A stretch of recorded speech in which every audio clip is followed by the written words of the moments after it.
This painting is called the Tortoise Trainer. At first glance, this painting might be nothing out of the ordinary or interesting to you. But what if I told you that this painter was the pioneer and the father of archaeology in Turkey? All the ancient cities and findings in Ottoman Empire are tied to this person, and if you are even the weeniest interested in ancient civilizations of the past, you owe a thank you to this person. I might have exaggerated a little bit, as tying every archaeological discovery in Ottoman Empire one person will sound ridiculous to everyone, but I might be able to change your mind as we get further in this video. This is the story of the scientist between two worlds, Osman Hamdi Bey. Osman Hamdi Bey was born in 1842. His father was Ibrahim Ethem Pasha, who was rumored to be an orphan Greek boy and rose to the Ottoman elite class after he was adopted by the Grand Admiral at that time. This lavish lifestyle, and by lavish I mean living like a healthy human, as you know, people back then didn't have a lot of things to appreciate other than soup and bread. This helped Hamdi Bey to become an intellectual and took an interest in painting. He went to Paris to study law, but he got more interested in painting as time went on.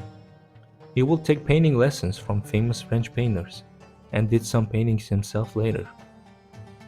But these first paintings he did seemed to be disappeared on the dusty shelves of history. This is also the time Hamdi Bey learned about archaeology. If you're not an intellectual like me and don't know what archaeology is, let me give you peasants a brief definition from Britannica. It is the scientific study of the material remains of past human life and activities. These include human artifacts from the very earliest stone tools to man-made objects that are buried or thrown away in the present day. Simply put, everything that is made by people at some point in history, and yes, even now. This can be some random rocks some Celts on England put in a circle 5,000 years ago, or a steam engine from Germany in the 20th century. Let's go back to Hamdi Bey now. He spent 12 years living in Paris and married a woman there, so we can safely say that he had a lot of time to indulge himself in his studies. After returning to his homeland, he was sent to Baghdad as a part of a civilizing mission. Because remember that empires back then had this idea of educating pesky illiterate natives. Coming from the center of France, the endless desert in the Middle East was something he probably didn't like at all. Also, remember that he was studying law? Turns out he said don't care, didn't ask, dropped from school and focused on paintings instead. Understandably, his father was worried that his son needs to have a lame job rather than being a painter and wasting his life. Boomers, I know, they didn't change at all.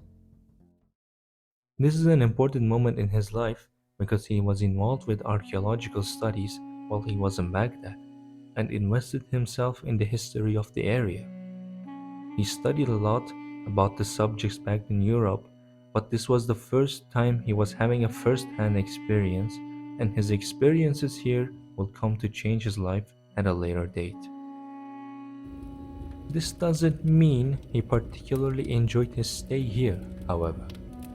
If you would look more at his personal life, he writes a letter to his father saying he wanted to be a consul in India, but just a week later, he gives up on the idea. It seems to me that he doesn't know what he wants to be after living in France for a long time.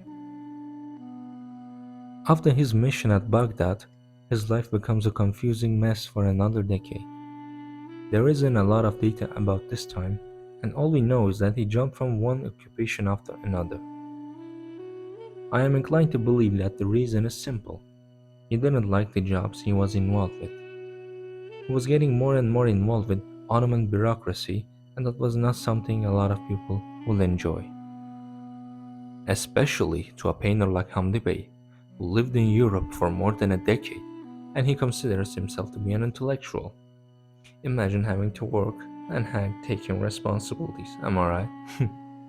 We know that he went to Vienna for an international exhibition in 1873 and a couple of more times the next year, but this was the most exciting thing he did for a good while.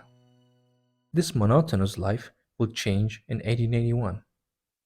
He was assigned as the director of the Imperial Museum, where he would be the founder of the Istanbul Archaeology Museum as well. He would help revise the Antiquities Act, which would help to stop the influx of smuggling historical artifacts to the West.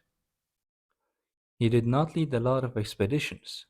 However, the ones he did left a massive impact on understanding older civilizations in Anatolia and the Middle East.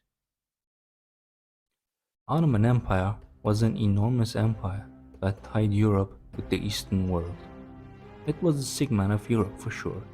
However, these vast lands held the secrets of ancient civilizations such as Assyrians, Anatolian civilizations, and Sumerian city-states, and more. Just Mesopotamia alone held very important archaeological sites. This attracted a lot of historians and archaeologists, and Hamdi Bey was not the first one who was interested in these areas by a long shot.